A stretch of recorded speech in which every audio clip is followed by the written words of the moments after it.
വളരെ നന്ദി.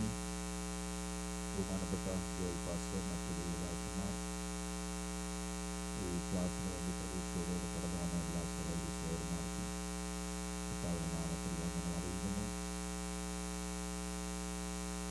പൗലോസ് അപ്പോസ്തലൻ ശുശ്രൂഷയ്ക്ക് വേണ്ടി ദൈവജനത്തിൻ്റെ പ്രാർത്ഥന ആവശ്യപ്പെട്ടതുപോലെ ഞാനും ആവശ്യപ്പെടുന്നു, അപേക്ഷിക്കുന്നു. നിങ്ങളുടെ വലിയ പ്രാർത്ഥന എനിക്ക് വളരെ ആവശ്യമായിരിക്കുന്നു. ഞാൻ ശരീരത്തിൽ വേണ്ടത്ര സൗഖ്യമില്ലാതെയാണ് ഈ യാത്ര ചെയ്തുകൊണ്ടിരിക്കുന്നത്. വരാൻ വരുന്നില്ല എന്ന് തീരുമാനിച്ചിരുന്നെങ്കിലും ഒരുപാട് പരസ്യങ്ങളൊക്കെ കൊടുത്തൊരു യോഗമാണ്. അതുകൊണ്ട് ഞാൻ വളരെ ദൈവത്തോട് ചോദിച്ചു, അങ്ങനെ പോരുവാൻ ഒരു ബലമുണ്ടായി പോന്നു. എങ്കിലും പൂർണ്ണ ആരോഗ്യത്തോടുകൂടെ ഈ ശുശ്രൂഷകൾ തികയ്ക്കുവാനായിട്ട് നിങ്ങളുടെ പ്രാർത്ഥന ഞാൻ അപേക്ഷിക്കുന്നു. പൗലോസ് ഇങ്ങനെ പറയുന്നു, ഞങ്ങൾ സകല വിധത്തിലും കഷ്ടം സഹിക്കുന്നവരെങ്കിലും ഇടുങ്ങിയിരിക്കുന്നില്ല, ബുദ്ധിമുട്ടുന്നവരെങ്കിലും നിരാശപ്പെടുന്നില്ല, ഉപദ്രവം അനുഭവിക്കുന്നവരെങ്കിലും ഉപേക്ഷിക്കപ്പെടുന്നില്ല, വീണ് കിടക്കുന്നവരെങ്കിലും നശിച്ചു പോകുന്നില്ല.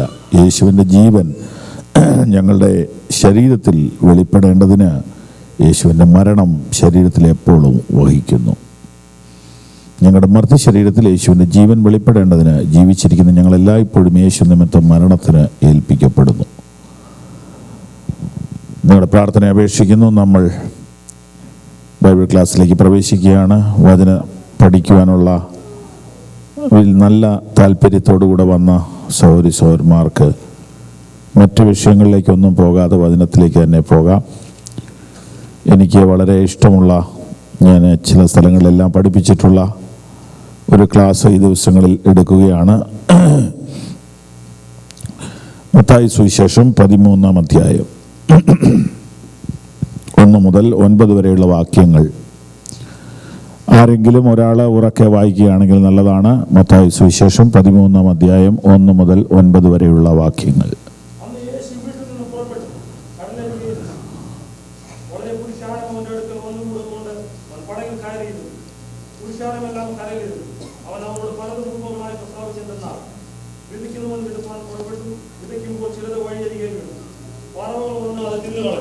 ചിലത് പാറസ്ഥലത്ത് ഏറെ മണ്ണില്ലാത്തയിടത്ത് വീണു.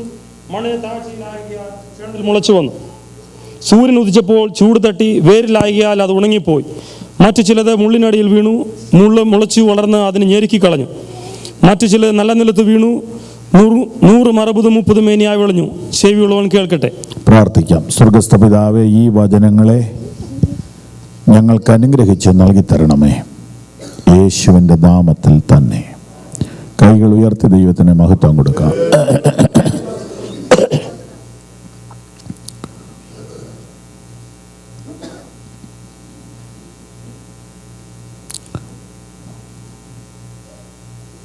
ഏഴ് ഉപമകൾ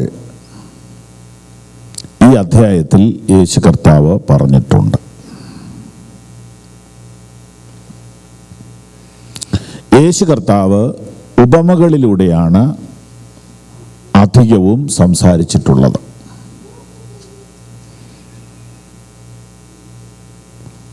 ആത്മീയ കാര്യങ്ങളെ അല്ലെങ്കിൽ സ്വർഗീയ കാര്യങ്ങളെ ലൗകികനായ മനുഷ്യന് മനസ്സിലാക്കി കൊടുക്കുവാനായിട്ട് യേശു കർത്താവ് സ്വീകരിച്ച മെത്തേഡാണ് ഉപമകളിലൂടെയുള്ള പഠനം.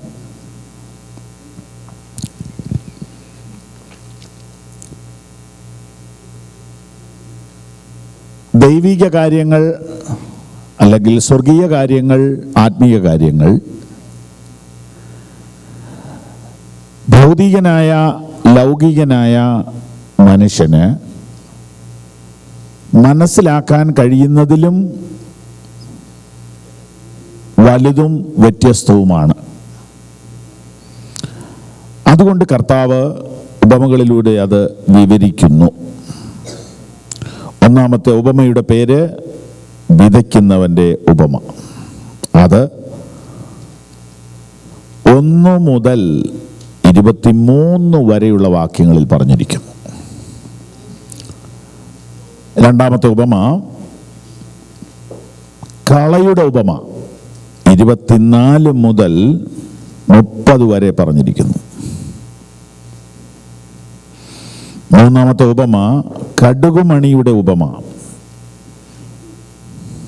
31, 32 വാക്യങ്ങളിൽ പറഞ്ഞിരിക്കുന്നു. നാലാമത്തെ ഉപമ പുളിച്ച മാവിൻ്റെ ഉപമ, അത് 33, 34 വാക്യങ്ങളിൽ പറഞ്ഞിരിക്കുന്നു. അഞ്ചാമത്തെ ഉപമ 44 വാക്യത്തിൽ പറഞ്ഞിരിക്കുന്നു, നിധിയുടെ ഉപമ. ആറാമത്തെ ഉപമ 45 വാക്യത്തിൽ പറഞ്ഞിരിക്കുന്നു, മുത്തിൻ്റെ ഉപമ. ഏഴാമത്തെ ഉപമ 47 മുതലുള്ള വാക്യങ്ങളിൽ പറഞ്ഞിരിക്കുന്നു, വലയുടെ ഉപമ. ഇങ്ങനെ 7 ഉപമകളിലൂടെ ഒരു കാര്യം വിശദീകരിക്കുന്നു. ആ ഒരു കാര്യം സ്വർഗരാജ്യം എന്ന കാര്യമാണ്. സ്വർഗരാജ്യം എന്നും ദൈവരാജ്യം എന്നും കർത്താവ് ആവർത്തിച്ച് പറഞ്ഞിട്ടുള്ള ആ കാര്യം മനുഷ്യനെ മനസ്സിലാക്കി കൊടുക്കുവാൻ കർത്താവ് വളരെ വളരെ ഉപമകൾ പറഞ്ഞിട്ടുണ്ട്. ഈ ഒരു 7 ഉപമ മാത്രമല്ല, സ്വർഗരാജ്യം തൻ്റെ പുത്രന് വേണ്ടി കല്യാണ സദ്യ ഒരുക്കിയ രാജാവിനോട് സദൃശമെന്ന് മത്തായി 22:1 മുതൽ പറഞ്ഞിരിക്കുന്നു. ഇങ്ങനെ അനേക പ്രാവശ്യം സ്വർഗരാജ്യത്തെക്കുറിച്ച് ദൈവരാജ്യത്തെക്കുറിച്ച് പറഞ്ഞു എങ്കിലും വേണ്ടത്ര അവർക്ക് മനസ്സിലായില്ല എന്ന് അപ്പോസ്തല പ്രവൃത്തികൾ വായിക്കുമ്പോൾ നമുക്ക് മനസ്സിലാകും. അപ്പോസ്തല പ്രവൃത്തികൾ 1-ാം അധ്യായം നമുക്കൊന്ന് പെട്ടെന്ന് നോക്കാം. 1-ാം അധ്യായം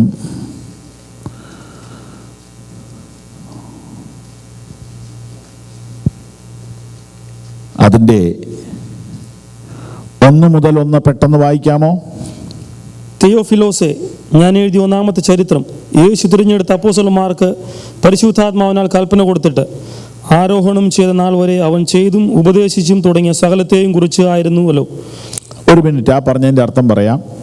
പുതുതായിട്ട് വരുന്നവരുണ്ടല്ലോ. ലൂക്കോസ് ആണ് ഈ പുസ്തകം എഴുതിയത്, അപ്പോസ്തല പ്രവൃത്തിയിൽ എഴുതിയത്. ലൂക്കോസിൻ്റെ ഒരു സ്നേഹിതനായ തെയോഫിലോസിൻ്റെ പേർക്കാണ് അഡ്രസ്സ് ചെയ്തിരിക്കുന്നത്.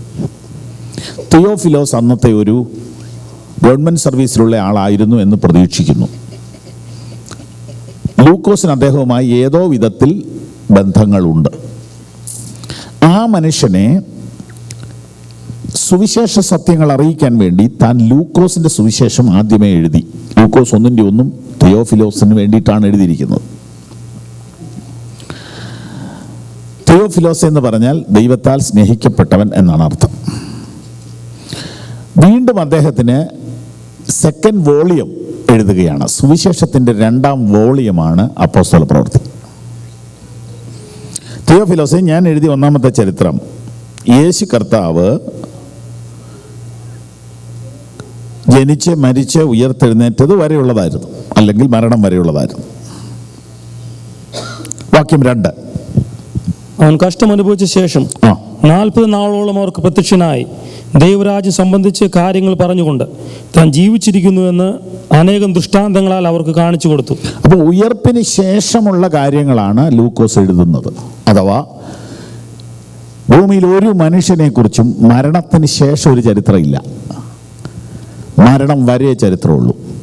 അപ്പോൾ യേശുവിൻ്റെ മരണം വരെ ആദ്യത്തെ ചരിത്രം എഴുതി, മരണത്തിന് ശേഷമുള്ള കാര്യം 2ാമത്തെ ചരിത്രം എഴുതി. മറ്റാർക്കും മരണശേഷം ഒരു ചരിത്രം എഴുതാനില്ലാത്തത് അവരാരും ഉയർത്തെഴുന്നേറ്റിട്ടില്ല. അതുകൊണ്ടാണ് യേശു കർത്താവ് ഉയർത്തെഴുന്നേറ്റതിനാൽ ചരിത്രം തുടരുകയാണ്. ആമേൻ, ആമേൻ. അങ്ങനെ തുടർന്നുള്ള കാര്യങ്ങളാണ് നമ്മളിപ്പോൾ ചിന്തിക്കാൻ പോണത്. വാക്യം 4, അങ്ങനെ അവൻ അവരുമായി കൂടിയിരിക്കുമ്പോൾ അവരോട്, നിങ്ങൾ യെരൂശലേം വിട്ടു പോകാതെ എന്നോട് കേട്ട പിതാവിന്റെ വാഗ്ദത്തത്തിനായി കാത്തിരിക്കണം. യോഹന്നാൻ വെള്ളം കൊണ്ട് സ്നാനം കഴിപ്പിച്ചു, നിങ്ങൾക്കോ ഇനിയേറെ നാൾ കഴിയും മുമ്പേ പരിശുദ്ധാത്മാവ് കൊണ്ട് സ്നാനം ലഭിക്കും എന്ന് കൽപ്പിച്ചു. നോക്കൂ, പരിശുദ്ധാത്മ സ്നാനത്തെക്കുറിച്ച് കർത്താവ് ഇവരോട് പറയുകയാണ്.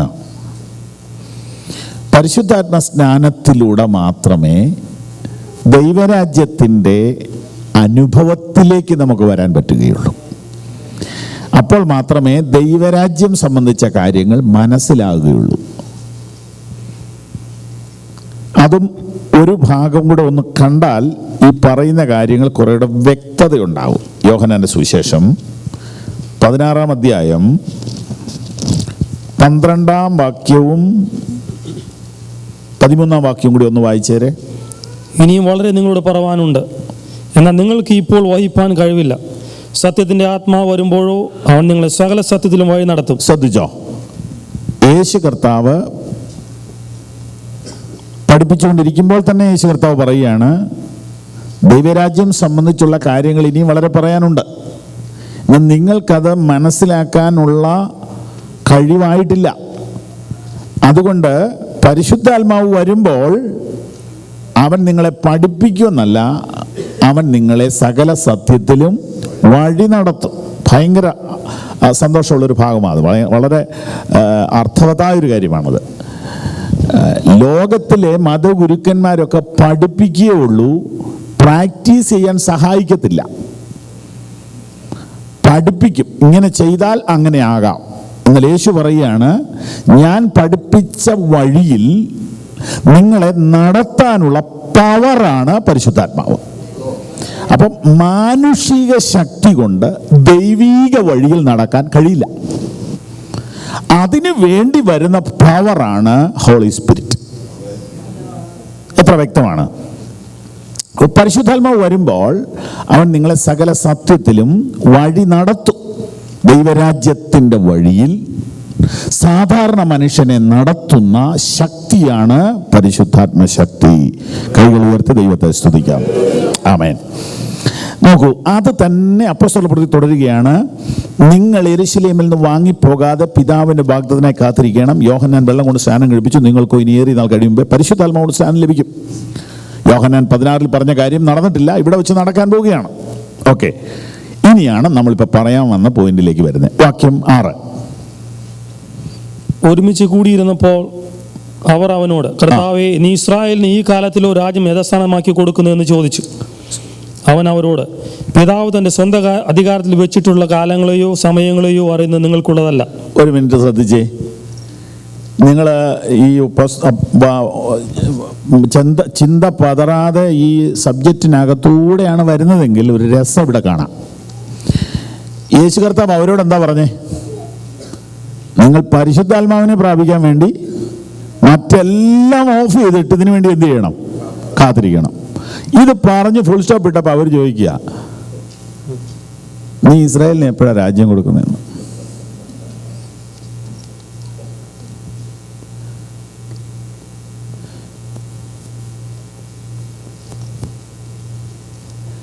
എന്ന് പറഞ്ഞാൽ യേശു പറഞ്ഞ എന്നാന്ന് അവർക്ക് മനസ്സിലായില്ല. അവരിപ്പോഴും ലോകരാജ്യത്തിലാണ് നിൽക്കുന്നത്, ദൈവരാജ്യത്തിലല്ല. ഭൗതിക രാജ്യത്തിലാണ് അവർ നിൽക്കുന്നത്. ലൗകികതയിലാണ് അവരുടെ മനസ്സ് ഇപ്പോഴും നിൽക്കുന്നത്. ഇസ്രായേലിന് രാജ്യം യഥാസ്ഥാനത്തേക്ക് കൊടുക്കുക എന്ന് പറഞ്ഞാൽ ഇസ്രായേൽ കുറേ നാളായിട്ട് ഇങ്ങനെ അടിമത്വത്തിലൊക്കെയാണ്, ചെറിയൊക്കെ നടക്കുക. അതെപ്പോഴാണ് തിരിച്ചു കിട്ടുന്നതെന്നാ ലൗകിക കാര്യമാണ് ചോദിക്കുന്നത്. ദൈവരാജ്യം സംബന്ധിച്ച് പറഞ്ഞതൊന്നും തലയിൽ കയറിയിട്ടില്ല. അത് കാരണം യേശു ശാസന രൂപത്തിലാണ് 7-ാം വാക്യം. അവനവരോട്, പിതാവ് തൻ്റെ സ്വന്തം അധികാരത്തിൽ വെച്ചിട്ടുള്ള കാലങ്ങളെ സമയങ്ങളെ അറിയുന്നത് നിങ്ങൾക്കുള്ളതല്ല എന്ന് പറഞ്ഞാൽ, നമ്മുടെ ഭാഷയിൽ പറഞ്ഞാൽ ആവശ്യമില്ലാത്ത കാര്യം അന്വേഷിച്ചുകൊണ്ട് നടക്കാതെ ഞാൻ പറഞ്ഞത് കേൾക്ക്. നോക്കൂ, 8-ാം വാക്യം എന്നാ പറയുന്നത്? എന്നാൽ പരിശുദ്ധാത്മാവ് നിങ്ങളുടെ മേൽ വരുമ്പോൾ. അതാണ് 5-ാം വാക്യത്തിൽ പറഞ്ഞതിൻ്റെ ബാക്കി 8-ാം വാക്യത്തിൽ പറയുക. അപ്പൊ യേശു ഒരു സബ്ജക്റ്റിൽ തന്നെ നിൽക്കുക. ദൈവരാജ്യം, പരിശുദ്ധാത്മാവ്, ദൈവരാജ്യം, പരിശുദ്ധാത്മാവ്. യേശു അതിൽ നിൽക്കുക. ഇവർ ഇതുവരെ അതിനകത്തോട്ട് കയറിയിട്ടില്ല. ഇവർ ലോകരാജ്യം, അതിലേക്ക് നിൽക്കുക. ഇത് അവരുടെ കാര്യം ആയതുകൊണ്ട് നമുക്ക് രസമാണ്, പക്ഷെ നമ്മുടെ കാര്യം ഇത് തന്നെയാണ്. സ്വതന്ത്രം. എന്തെല്ലാം കേട്ടാലും എന്തെല്ലാം പഠിച്ചാലും എത്ര പ്രാർത്ഥിച്ചാലും ഭൗതികതയുടെ ലോകത്തിൽ നിന്ന് മനസ്സൊന്ന് മാറണമെങ്കിൽ ഇച്ചിരി പാടാ. എല്ലാം ഭൗതികതയ്ക്ക് വേണ്ടി ആണ് മനുഷ്യൻ ചെയ്തുകൊണ്ടിരിക്കുന്നത്. പ്രാർത്ഥിക്കുന്നതും പാടുന്നതും കൊടുക്കുന്നതും യോഗ നടത്തുന്നതും എല്ലാം ഭൗതിക നേട്ടങ്ങളായി തീരുന്നു പലയിടത്തും. എന്നാൽ നമ്മൾ അങ്ങനെയല്ല. നമ്മൾ അതിനു വേണ്ടിയല്ല ഈ മീറ്റിംഗ് വെച്ചിരിക്കുന്നത്. നമ്മുടെ മനസ്സിനകത്ത് ദൈവരാജ്യം കയറണം. സ്തോത്രം. അപ്പോൾ പറഞ്ഞു വന്നത്, യേശു കർത്താവ് ഇത്രയും പറഞ്ഞിട്ടും മനസ്സിലാകാത്ത വിഷയമാണ് ദൈവരാജ്യം. അതുകൊണ്ടാണ് ഉപമകളിലൂടെ ഇത് വിശദീകരിക്കുന്നത് എന്ന് പറയാൻ വേണ്ടിയാണ് നമ്മളിപ്പോൾ ഈ വഴി പോയത്. തിരിച്ചു വരാം. മത്തായി 13. 7 ഉപമകൾ ഈ അധ്യായത്തിൽ പറഞ്ഞിരിക്കുന്നതിൽ ഒരു ഉപമ വളരെ വലുതാണ്, അഥവാ വിശദമായി പറഞ്ഞിരിക്കുന്നു. അതിനു വേണ്ടിയിട്ട് 23 വാക്യങ്ങൾ ഉപയോഗിച്ചിരിക്കുന്നു. ആ ഒരു ഉപമ നമുക്ക് പഠിക്കാം. വളരെ ലളിതമാണ്, പ്രാർത്ഥനയോടുകൂടെ പഠിക്കാം. എഴുതിയെടുക്കണമെങ്കിൽ എഴുതിയെടുക്കാം. ഒന്നാമത്തെ ഉപമയെക്കുറിച്ച് പറഞ്ഞിരിക്കുന്ന വാക്കുകൾ 4-ാം വാക്യം മുതൽ ആണ്. 3-ാം വാക്യം മുതലാണ്. 3 മുതൽ 9 വരെയും 19 മുതൽ 23 വരെയുമാണ് ഇതിനെക്കുറിച്ചുള്ള വചനങ്ങൾ പറഞ്ഞിരിക്കുന്നത്. ഒന്നുകൂടെ വായിക്കുന്നു. 3 മുതൽ 9 വരെ. അവൻ അവരോട് പലതും ഉപമകളായി പ്രസ്താവിച്ചു. എന്തെന്നാൽ, വിതയ്ക്കുന്നവൻ വിതപ്പാൻ പുറപ്പെട്ടു. വിതയ്ക്കുമ്പോൾ ചിലത് വഴിയരികെ വീണു. പറവകൾ വന്ന് അത് തിന്നുകളഞ്ഞു. ചിലത് പാറസ്ഥലത്ത് ഏറെ മണ്ണില്ലാത്ത ഇടത്ത് വീണു. മണ്ണിന് താഴ്ചയിലാകിയാൽ ക്ഷണത്തിൽ മുളച്ചു വന്നു. സൂര്യൻ ഉദിച്ചപ്പോൾ ചൂട് തട്ടി വേരിലാകിയാൽ അത് ഉണങ്ങിപ്പോയി. മറ്റു ചിലത് മുള്ളിനടിയിൽ വീണു. മുള്ളു മുളച്ചു വളർന്ന് അതിനെ ഞെരുക്കി കളഞ്ഞു. മറ്റു ചിലത് നല്ല നിലത്ത് വീണു. 100, 60, 30 മേനിയായി വിളഞ്ഞു. ചെവിയുള്ളവൻ കേൾക്കട്ടെ. ആമേൻ. ചെവിയുള്ളവൻ കേൾക്കട്ടെ എന്ന് പറഞ്ഞതിനാൽ അതിൻ്റെ ഇമ്പോർട്ടൻസ് ആണ് വെളിപ്പെടുന്നത്. ഇത് ഗ്രഹിക്കാൻ ചെവി വേണം, അഥവാ ശ്രദ്ധ വേണം. ചെവി ഉണ്ടായാൽ പോരാ, കേൾക്കണം. കേട്ടാ പോരാ, ഗ്രഹിക്കണം. ഒന്ന് കേട്ടാ പോരാ, നന്നായി കേൾക്കണം എന്നൊക്കെ ഒരർത്ഥത്തിലാണ് ആ വാക്ക് ഉപയോഗിച്ചിരിക്കുന്നത്. ഇനി ഇതിൻ്റെ അർത്ഥം പറഞ്ഞിരിക്കുന്നത് വായിക്കാം. 19 മുതൽ 18 മുതൽ. എന്നാൽ വിതയ്ക്കുന്നതിന്റെ ഉപമ കേട്ടുകൊള്ളുവീൻ. ഒരുത്തൻ രാജ്യത്തിന്റെ വചനം കേട്ടിട്ട് ഗ്രഹിക്കാഞ്ഞാൽ ദുഷ്ടൻ വന്ന് അവന്റെ ഹൃദയത്തിൽ വിതയ്ക്കപ്പെട്ടത് എടുത്തു കളയുന്നു. ഇതത്രേ വഴിയരികെ വിതയ്ക്കപ്പെട്ടത്. അപ്പോൾ വഴിയരികെ വിതയ്ക്കപ്പെട്ടതിന്റെ അർത്ഥം പറഞ്ഞിരിക്കുന്നു. എന്താണ് അർത്ഥം? ഒരുത്തൻ ദൈവവചനം അല്ലെങ്കിൽ ദൈവരാജ്യത്തിൻ്റെ വചനം കേട്ടു, ഗ്രഹിച്ചില്ല. ദുഷ്ടൻ വന്ന് അവൻ്റെ ഹൃദയത്തിൽ വിതയ്ക്കപ്പെട്ടത് എടുത്തു കളയുന്നു. ഇതത്രേ വഴിയരികെ വിതയ്ക്കപ്പെട്ടത്. സ്തോത്രം. രണ്ടാമത്തെ ഡിപ്പാർട്ട്മെന്റ് പാറസ്ഥലത്ത് വീണതാണ്. അതിൻ്റെ അർത്ഥം 20-ാം വാക്യത്തിലാണ്. വായിക്കാം.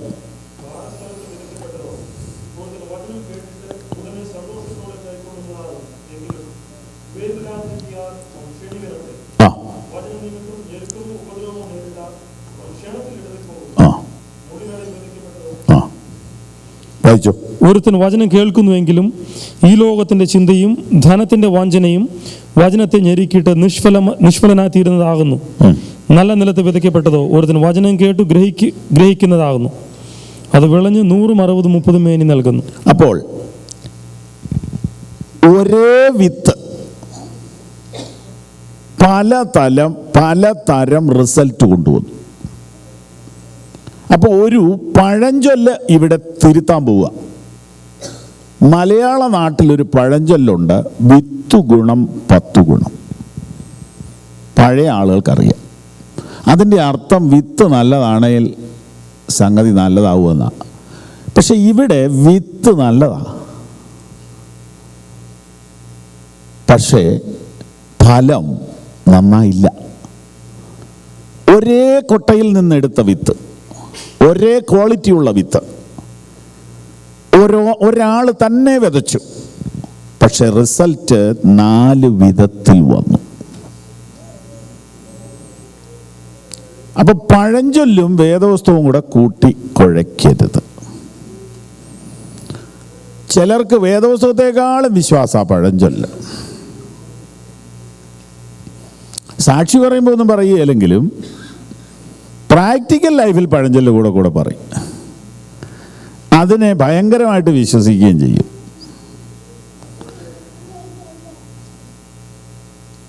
Something is better than nothing എന്നൊരു പറച്ചിലുണ്ട്.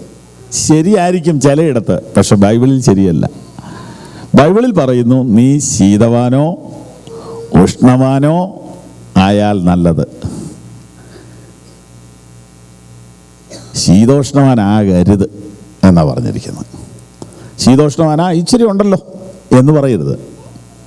ഒന്നെങ്കിൽ തീരെ ഇല്ലാതിരിക്കട്ടെ. ഇതാണ് ബൈബിളിൻ്റെ വീക്ഷണം. അപ്പോൾ വിത്ത് നല്ലതാണെങ്കിലും ഫലം നന്നായില്ല. ഏറ്റവും നല്ല വിതകാരനാണ് വിതച്ചത്, എങ്കിലും ഫലം നന്നായില്ല. എന്തുകൊണ്ട് ഫലം വ്യത്യസ്തമായി? ഉത്തരം നിസ്സാരമാണ്, നിലത്തിൻ്റെ മാറ്റം.